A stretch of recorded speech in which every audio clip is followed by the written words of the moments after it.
Sandbox MMA fans, how's it going? I am still working through figuring this all out. I'm currently using Stream OBS, so for the start of the video, you're going to see me here, but as we go deeper in the video, I'm going to shorten the picture of me here. Sorry, you're not going to see so much of my handsome face. And I'm going to go through this mini PowerPoint that I created with all my notes on why I think certain fighters are going to win the fights this weekend. This is going to be a UFC Fight Night Atlantic City prediction card. So far on the year, I'm 74-49, so pretty damn good record. I'm trying to clean sweep this card, but obviously that's harder to do. Now, in this video, you're going to see that obviously this was made in PowerPoint. As I continue to learn more and more through OBS streams, I'm going to have it just be the PowerPoint with my camera in there, and I'm figuring it out. I'm getting text from my buddy Joe Capola right now who's trying to walk me through this. So I'm going to get there, but just bear with me for now. It might not look as aesthetic, but you know what?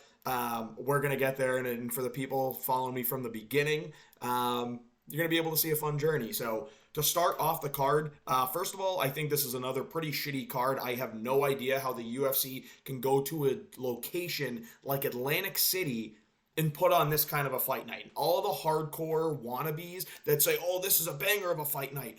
Dude, no, it's not. There's 3 ranked fighters on the whole card. That's absolute bullshit. For a fight night in front of a crowd, that's absolutely ridiculous. You can get away with this in an Apex, but we're all sick of the Apex. We want a real crowd. And this is what they put on. Now, Fiorot Blanchfield does have implications. It's a title eliminator implication. The winner of this gets the Valentina Grasso fight that is going to be coming up at the end of TUF. I don't really know when they're going to they'll probably put it on the Sphere or something for Mexican Independence Day, co-main event with someone else. But the UFC's got to stop with this, and I'm going to come up with a video a little bit later today talking about the Saudi Arabia card because they have that one in front of a crowd, and they did a great job making it. But of course, in the beginning, first quarter of the year, they always fucking mail it in with these. So to start off the card, we're going to go with Erin Blanchfield versus Manon Fiorot. I really am going to go with Erin Blanchfield, and I think she's going to win this fight by a TKO in the 5th round. Now, hear me out. She doesn't have crazy striking. She doesn't have crazy power. She puts on a good pace. She has really, really good grappling. I look at Fiorot. She barely beat Rose in a 3-rounder. I look at Blanchfield. She did barely beat Talia Santos, but Talia Santos, I think, is a lot bigger, stronger, and tougher in the division. She's a good grappler. And Blanchfield got to kind of fail takedowns a little bit, but really hold Talia Santos up against the cage. And that's what I think exactly is going to happen here in the Fiorot fight. I think she's going to have to weather an early punching storm from Fiorot, and then she's going to get a couple takedowns. She's going to fight up against the cage. Ultimately, Fiorot is going to get sloppy and a little bit tired, I think, and that's when Blanchfield's going to get a good takedown, get top mount, land some ground and pound, and it's not going to be vicious ground and pound, but I don't think Fiorot is going to show a way to get back up where the referee has to step in round 5. Overall, I get the winner of this fight gets a title fight, but I can't believe it's a main event. I'm not excited for it, and if you can get takedowns in women's MMA, if they do score a lot of points because a lot of times just the same amount of damage isn't done. We don't see as many knockdowns outside of Amanda Nunes, and that's not me being a dickhead. That's me shooting straight. So the co-main on the card is actually Joaquin Buckley versus Vicente Luque. It was supposed to be Luque versus Brady. Brady got hurt. I actually would have been okay with a Brady-Luque main event in this spot and then have Blanchfield as the co-main event here.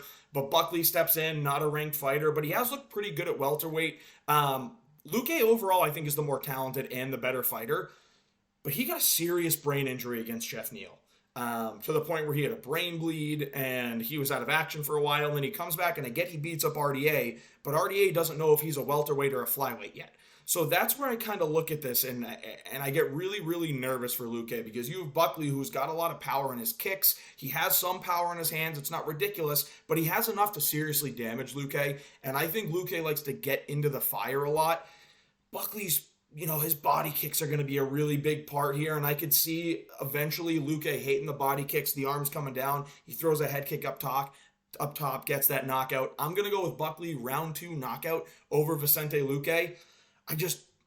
It sucks to say, I just don't trust his brain against a guy like Joaquin Buckley who can have a lot of power and who has the greatest knockout that I've ever had the privilege of watching over Impa. It's sad to see. I do want Luque to win, but overall, I think this is actually going to be a pretty good fight for as long as it lasts, but I don't know that it goes the distance. So we'll see how it goes. I think it will be a firefight, though. I'm going Buckley by KO in round 2. Bruno Silva versus Chris Weidman. I hate that Chris Weidman is still fighting. I'm a fan of Chris Weidman. He's a good personality. He was a good fighter. But now he's 15-7. He's broken his leg, and now he gets very, very nervous when he throws kicks. You saw it in the Brad Tavares fight as well. He was very hesitant. He got beat up by Brad Tavares. I don't want to see Weidman keep getting beaten up, and I understand that Bruno Silva is not an absolute murderer here, but he does have a lot of power. He is pretty relentless.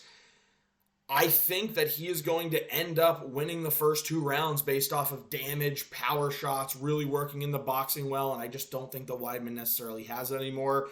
But Weidman's going to have one of those moments where he gets off the stool, hypes up the crowd right next to his hometown because he's a New Yorker. They're in New Jersey. He's going to hype up the home crowd. The home crowd's going to get behind him. He's going to land a couple of shots in round 3. Not enough to win that round, but the judges are going to give him that round because of how crazy the crowd's going. I think it's going to be a slow, sloppy, boring fight. Weidman takes round 3, but Bruno Silva definitely won the first 2, so he's going to get the 29-28 decision. And at the end of this, I only think Weidman's fighting because they're in Atlantic City and he wants to retire close to home. So at the end of this fight, as you see here, I think Weidman retires, and I think you see DC start to tear up. Now, I don't want this to be the last I see of Chris Weidman. I do want it to be the last I see of him in the octagon fighting. Dude, but I watch a lot of the weigh-in events, like for the pay-per-views. He's a blast to have on commentary with Sanko, with DC. I already forget the name of that other dude. But, like, they're fun. They have fun. They talk together. They actually give each other shit. It's just a fun show when you're sitting there doing nothing, like watching it. So I do think Silva wins this fight by 29-28 unanimous decision. Could be 30-27, but like, what are we doing, man? Chris Weidman on the pay-per-view of a main event fight night, or a main card fight night. I don't know what we're doing here. UFC's got to pump out better cards, but stay tuned for next video because they finally gave us a good one. The next fight on the card, Cedric Dumas versus Nursultan Ruziboev.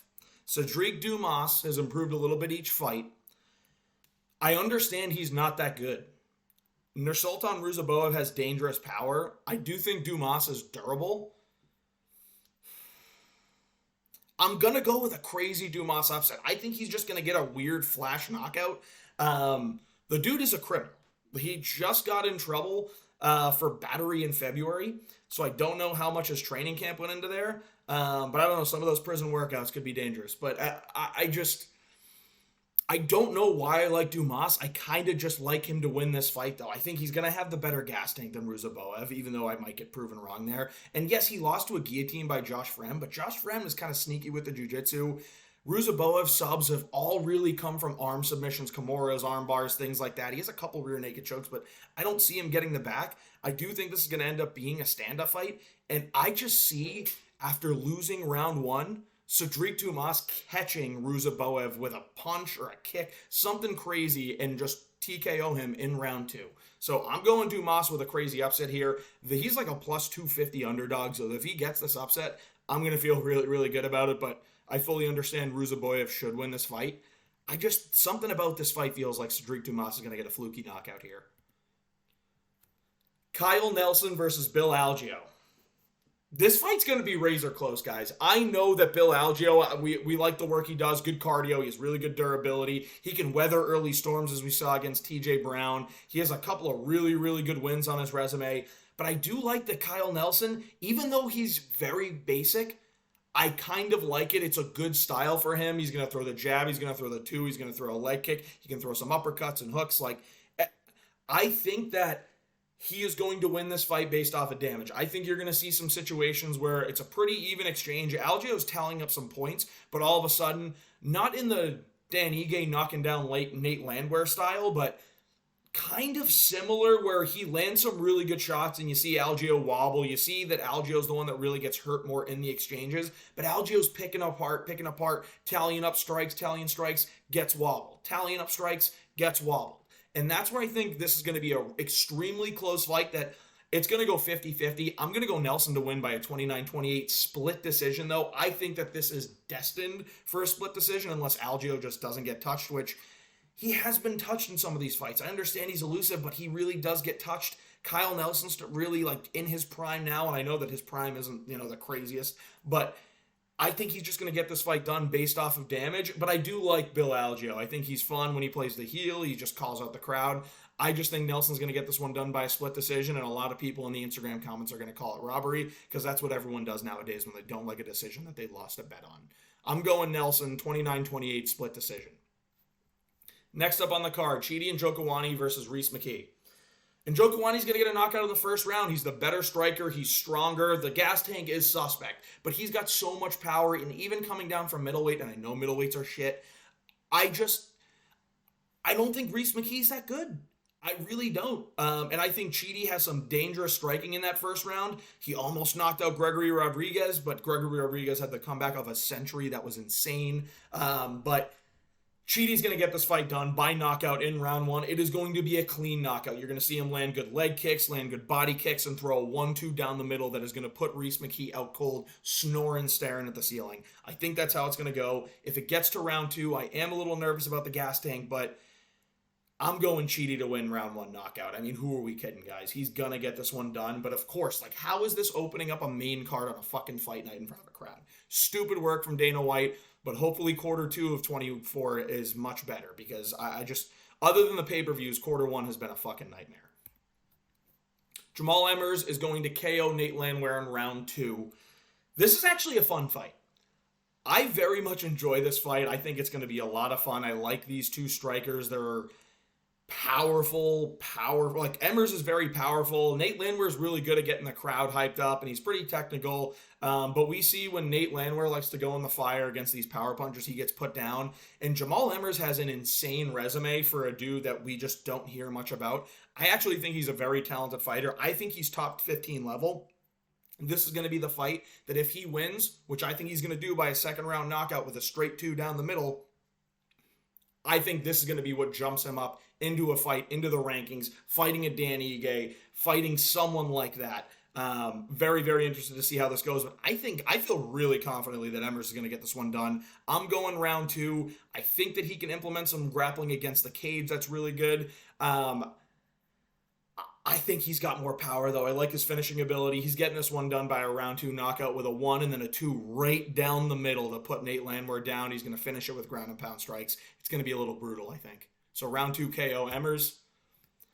Vinrich Andradova versus Lupi Godinez. I hope Lupi wins this fight so bad, but every time I go against Virna, it was like, and Guru said it really good, it's like, I'm never going to bet for her because I just don't want to see her win. I mean, she also does have the advantage where she can see multiple different areas in the cage at the same time, with one eye going this way and one going this way. Her jiu-jitsu is really, really good. I think she can out-grapple Lupi, but the thing with Lupi is very, very strong. She's good at being able to defend takedowns, and she's physical. She's muscular, and she has much better striking, but I do think that this is going to be one of those fights where if Jandradova can't get the fight down in the first round, she's going to hold against the cage, wear down on Lupi, and then start to take over in the later rounds, get the takedowns, and win this fight by 29-28 split decision. I hope I'm wrong here, guys. I really do. Lupi's the favorite. I can see this being another fight where I feel so good about wanting to take Lupi Godinez, and all of a sudden, Jandradova ruins my night because she is just a boring jiu-jitsu fighter that does have skill, and a lot of times the takedowns and the control matter in women's MMA because sometimes there just isn't enough damage to be done for scoring criteria. So I'm going to go with Jandradova winning a sketchy 29-28 decision that, again, people are going to be pissed off about in the comments because they're keyboard warriors. I'm one of those guys too. Don't get me wrong. I'm one of those guys too. If you look at my Instagram, I'm always doing shit like that. But you know what? It's fun to acknowledge it and then tell other people they can't do it when I can. Julio Arce is going to destroy Herbert Burns in round one.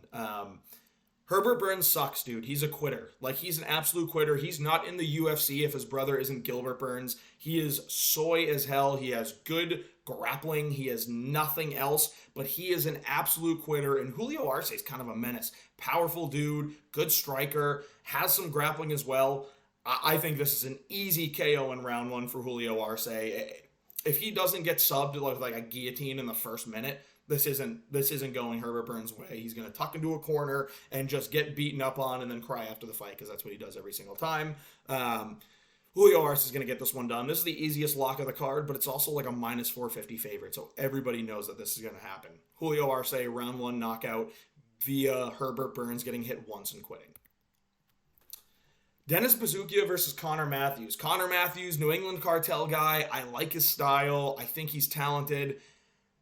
But I do think Bazooka he has more experience here in the UFC. Even though it isn't great experience, he's lost. He's gotten chinned by Jamal Emmers.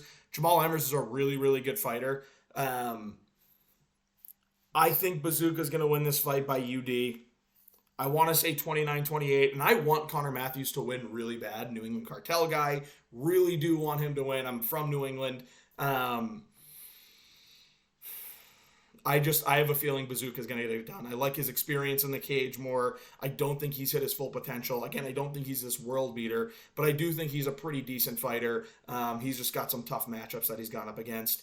He's going to win this fight off of damage, but I think that Connor Matthews is going to be so tough that when normal people will go down from some of these strikes that they get from this powerful right hand that Bazooka has, Connor Matthews is going to stay in there almost Moutinho style and just stay in there and not quit because he's just a dog and he's a fighter. That's what they do in New England Cartel. I hope I'm wrong, but this fight is a coin flip. I'm going to go with Bazooka. Ibo Aslan versus Anton Turkalj. Turkalj, I get it, has had really, really tough opponents, and I actually think Ibo Aslan is very overrated. He has a lot of first-round knockouts. He has serious power. He is so flat-footed. The dude doesn't move well. He just kind of stays there and tries to outpower you, which, as you get to certain points in the light heavyweight division, it is not going to work. Even though it's a dog shit division, it's not going to work. But against Anton Turkalj, it is. I don't think Anton Turkalj has the strongest chin. I don't think he has the best striking defense. The 1-2 he is very, very susceptible to. And that's how I think Ibo Aslan's going to get this one done. A flush knockout in round 1. But if this goes to round 2, Turkalj is just going to get the back and wear down Ibo Aslan and win a 29-28 boring decision or get a late round 3 submission. But I just don't think this gets out of the first round, and that's why I'm going Ibo Aslan. I just think he has more power, finishing potential. Turkalj has terrible defense, but Ibo Aslan is very flat-footed, so I'm going to pick him to lose at some point in the future, just not against Turkalj. Melissa Gatto versus Victoria Dudikova. People are picking Victoria Dudikova because she's hot. And she is, 100%. But she is super exposable. I don't remember who she fought in her last fight. I think it was Jin Yu Frey. She did not look that good, and when you're not looking that good against Jin Yu Frey, I'm not going to take you to beat Melissa Gatto, who took, I think it was Ariane Lipski, to a close decision. I think Melissa Gatto's better. I think she is more well-rounded. While I do like Dudikova's striking ability a little bit more, I do think the grappling is going to weigh a heavy toll on her. And I think she's going to get a submission in round 2 by taking the back and getting a rear naked choke. So this is going to be a little bit of a snoozer for a round, but you have something good to look at in Dudikova. Jacob Malkoun is going to KO Petrosky in round 2. I disagree with what Guru said here. He said that they're kind of the same fighter. I really don't think that they are, while they do have the exact same beard in the corner here of the two of them. I just really don't think that... I just don't think Petrosky's that good. I think he got his sub over Maximov, and we were found out that Maximov is not as talented as we all thought he was just because he had a Russian last name. He's overrated. And I think Malkoun's pretty good. He was going to destroy Brundage, but got a stupid DQ. Phil Haas just knocked him out because he has crazy power, and I'm sure if that fight went another minute, Malkoun would have knocked out Haas because Haas has no chin, and we all know that. I think Malkoun's more talented. I think they have an equal ground game, but it's going to stay on the feet, and I like Malkoun's ability on the feet more than Petrosky's. I think Petrosky's game on the feet is absolutely terrible. Malkoun's going to get this one done with a round 2 KO, finishing it with ground and pound TKO. In the last fight on the card, Callum Loughran is going to beat Angel Pacheco by a 29-28 decision. I think the first round is going to be tough. Angel Pacheco always looks really good in the first round. He's aggressive. He has good power. But I think Loughran's going to outlast that first round. Pacheco's going to gas out. And then Loughran is just going to piece him apart with the 1-2s, going to the body, throwing kicks.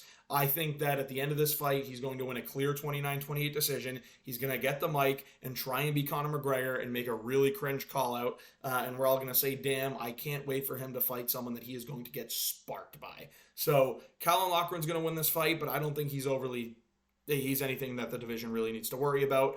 Overall, I think this is going to be a pretty tough, not great card. I'm disappointed with what the UFC put together here. I can't believe they're doing this in front of a crowd, and I can't wait to hear the hardcore wannabes tell me that it's a sick fight night and then fall asleep before the main card starts because it's so shitty and it's past their fucking bedtime. So at the end of the day, we need a better fight card from the UFC, but we're going to get one after April 6th because April 6th we get a shitty one. But then we got 300 after that. And then we get Manel Kape fighting in a main event. So at least it's going to be an entertaining main event on the 27th. Then you get the pay-per-view at 301 in Brazil, which I know isn't the best pay-per-view. But overall, like, there are a couple of really fun fights on that card. And then we start getting the fight nights in St. Louis. And then we're going to get one in Saudi Arabia. So if you enjoyed the video, thank you. Please like and subscribe. I'm really trying to do a lot more with this channel. And I'm going to come up with another video later. But please make sure you like and subscribe. And if you have any suggestions, please let me know. I understand it's not always the most aesthetically pleasing because I'm trying to figure out the tech, and I am an idiot when it comes to tech, but we're going to get there day by day. For all of you following me from the beginning, hope you have an enjoying time watching the progression of this channel. Thank you again. See you next time.